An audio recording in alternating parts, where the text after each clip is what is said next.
those hands up to the hips, rise on up. Heel toe, or try that hop, jumping those feet together. Okay, let's go ahead and bring the left fingertips to the left shoulder. Once again, you're going to walk your left hand to hold the back of your neck. See if you can walk your left hand to go between your shoulder blades. And we're going to just try our eagle leg here. So step into your left foot and try to pick up your right. And see if you can cross your right leg over your left. Now it might feel good to do full Gomukhasana arms on the top. You could reach that bottom arm, right hand back, maybe the left fingertips and right hand touch. And then lead with the elbows. Let the elbows lead, let the arms just release as you come back to that standing position. Let's try the second side. So left fingertip or right fingertips to the shoulder, right shoulder walk to the back of the neck. Just an opportunity to reset the collarbones and shoulder blades, and then walk between the shoulder blades. That right palm. Try to pick up your left foot. And then cross into eagle legs. So left leg over right. It's like there's this line of energy from your pelvic floor extending out your right elbow. But there's also that anchoring, right? The bones anchoring, the muscles lifting. If you want to go for full Gomukhasana, you could bring that left hand back. Maybe the fingertips touch behind you.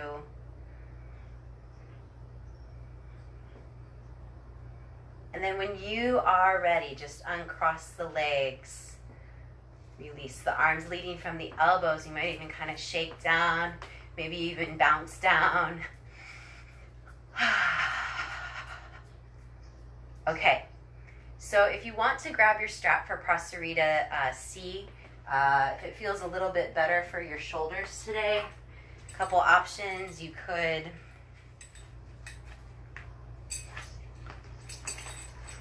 let your palms face out and your thumbs in.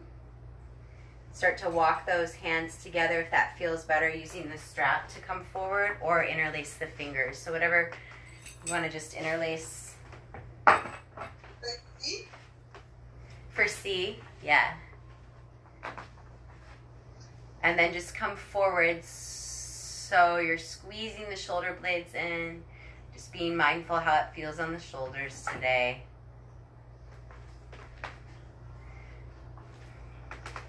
But with that strap, you could lift the strap up overhead to come forward.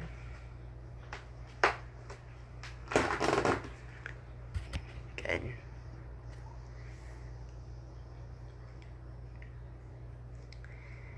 Try a couple more breaths here. Maybe it feels good to walk the hands closer together or squeeze the heels of the hands together.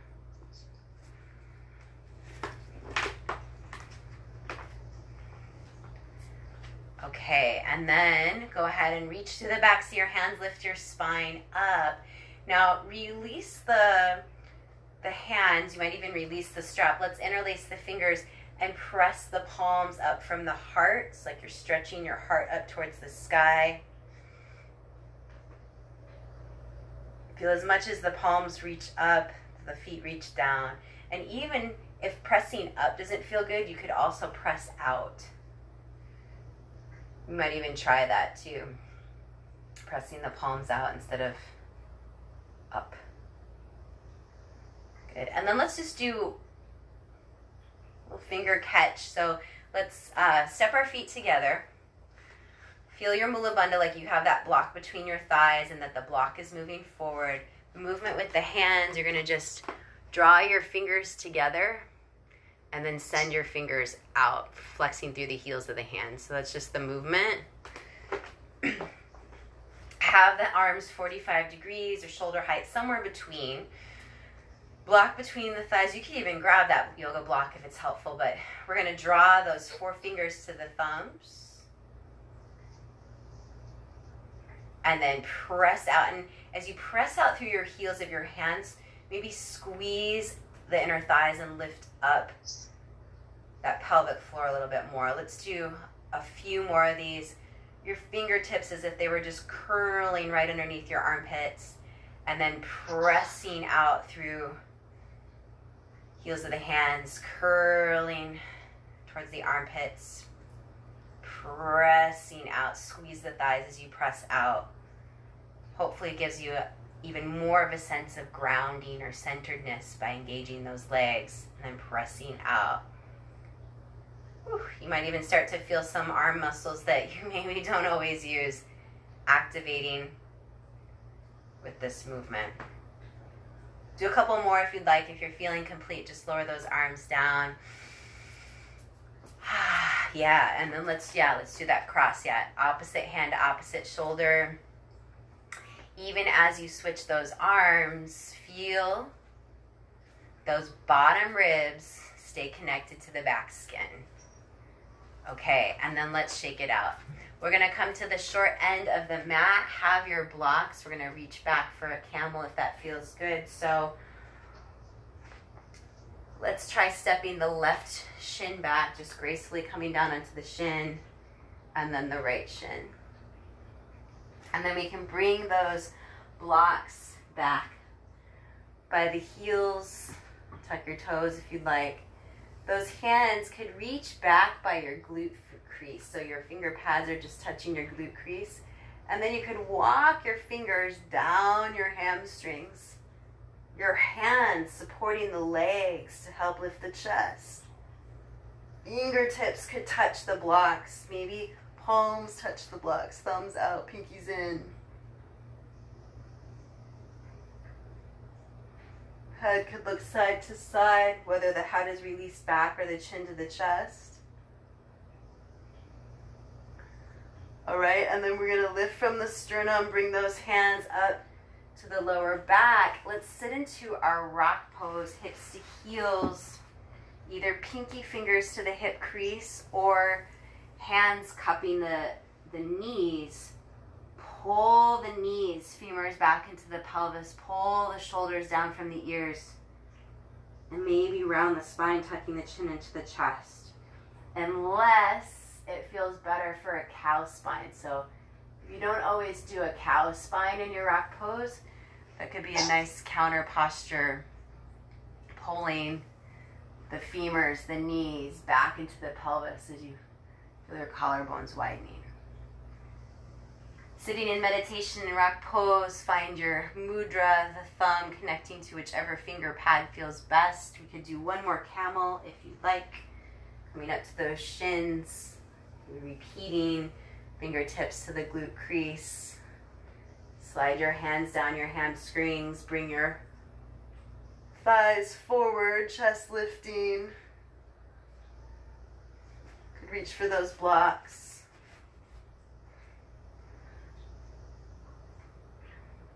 See how it feels, thumbs out or in, which feels better.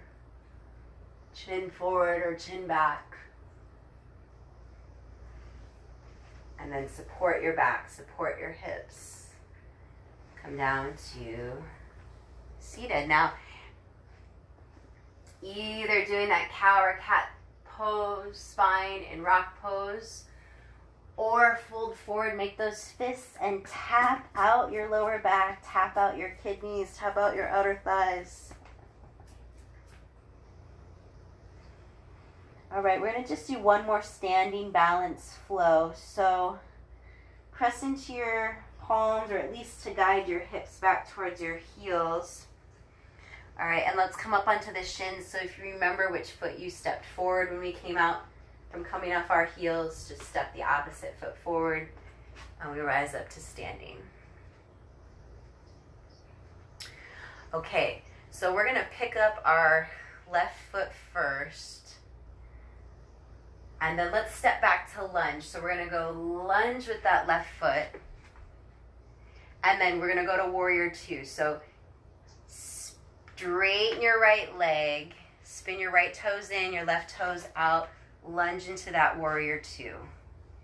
Hands could be power pose at the hips. side. Maybe you flex the wrists. Maybe you curl the forefingers in like we did earlier. And then think of that yoga block, right? Each new position, squeeze in, lift up. Now, let's bring the thumbs into the armpits. Push down like you're pressing energy down outside your body, and bring your hands down to the ground. Lift up your left toes like a crouching tiger. Then we're going to slide into the left foot, straighten the right leg, come up to that warrior two. Arms out, fingers could be curled in, what feels good, or any reverse prayer hands, right? Whatever felt good. Once again, we're going to shift, bring the thumbs to the armpits. Push the energy down to the legs as you bend your right knee, left toes up towards the sky. We're going to do one more of those flows. So shift into your left foot. Rise up to your warrior two. What brings you that sense of certainty, that sense of balance, that centered of what's been and what's yet to come. Bring your thumbs to your armpits as you straighten your left leg. Bend into your right knee. Push down, like really try to push something down with your hands.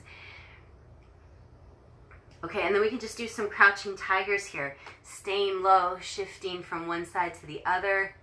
If you need to bring your yoga blocks in to help lift yourself up a little higher, do. All right. We're going to go back to that lunge. We're going to try one warrior three here. Lifting up, pressing your left hamstring to the sky. Hands at hips, side, fly forward, fly back, push off your left foot. 2 feet to one. Yeah. And then just bring that left foot under you. Bring your hands together in front of your heart. Nice. Okay.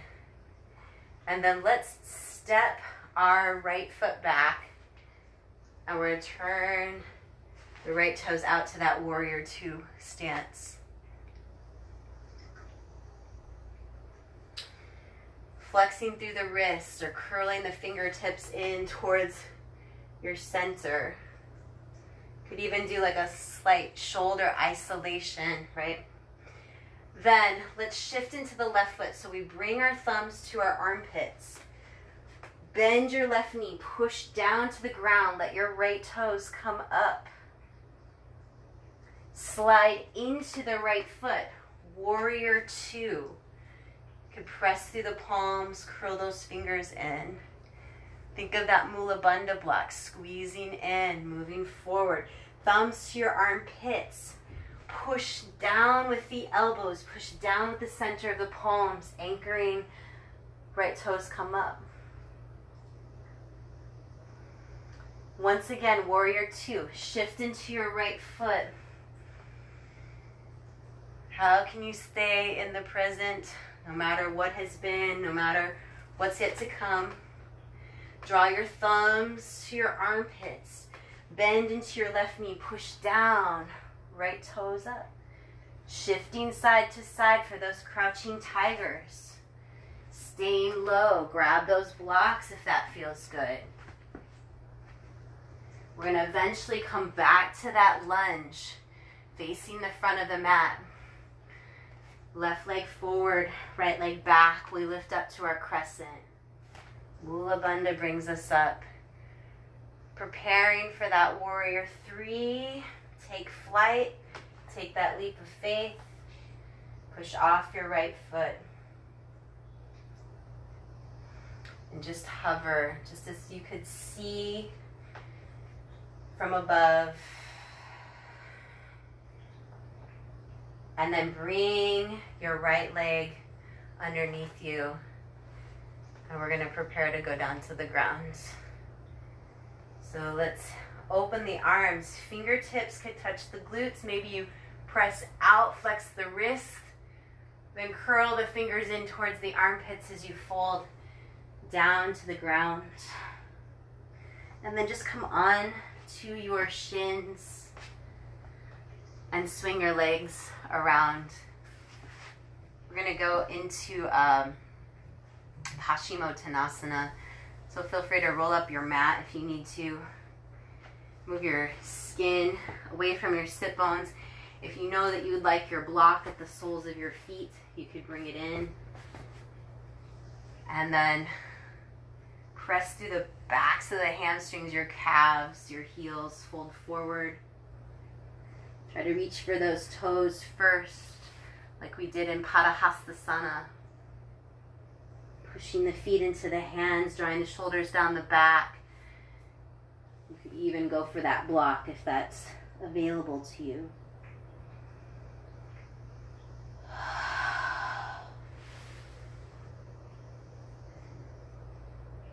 Exhale out any resistance. Exhale out any excess emotion.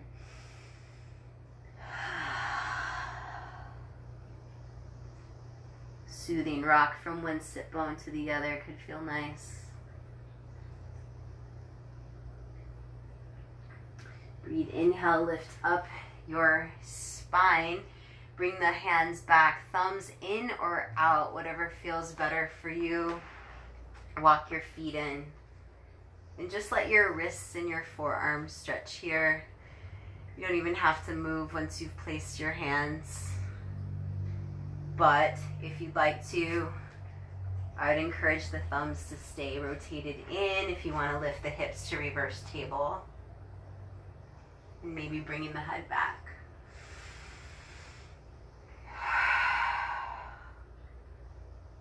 Or reverse table. I have reverse hands table. And then feel your inner thighs squeeze in like you had a block there. And then lower your hips down. Let's do Janu. We'll do the wrist stretch today too. So send your left leg out. Bring your right foot to your left inner thigh. Okay. All right, and then start to fold gently into that left leg. And maybe you touch the toes. And so then from that wrist stretch, right, left palm faces out, left hand on the pinky side of foot, and then you could wrap, so your right palm and left palm touch. You could push your sole of your foot into the hands, that could feel nice, or pull back.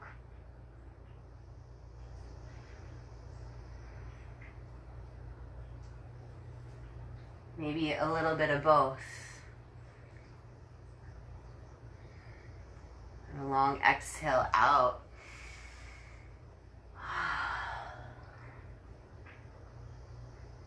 Release the hands first. Then inhale, lift the spine. Let's just switch our Janu. Breathe in and let the spine start to tip forward. And then for this side, the right palm would face out. The left palm would face in if you're going to wrap around the sole of your right foot.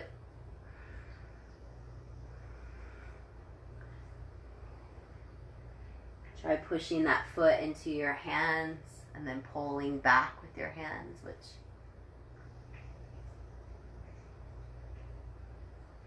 what feels better.